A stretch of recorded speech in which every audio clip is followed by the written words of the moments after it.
10 শ্রেণীর মানুষের মধ্যে দ্বিতীয় নম্বর অবস্থান যাদের, তারা হচ্ছে কোরআনের হাফেজ।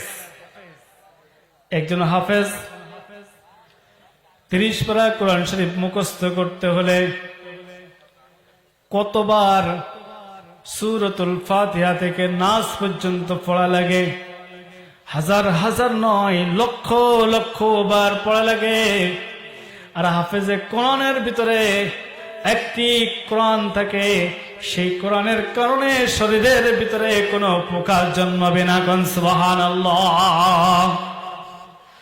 গোটা কোরআন শরীফ একজন হাফেজে কোরআন মুখস্থ করে রাখতে পারে, অথচ একটি ছোট্ট চটি বই, যে বইতে 2-5টা পৃষ্ঠাওয়ালা একটি বই, ওই বইটি প্রথম থেকে শেষ পর্যন্ত পড়ে মুখস্থ করে রাখতে পারে না। আর এমন একটি বিশাল কিতাব 114টি সূরা নাম সহ, অর্থ সহ, ব্যাখ্যা সহ মুখস্থ করে রাখতে পারে হাফেজে কোরআন। রাখুন সুবহানাল্লাহ।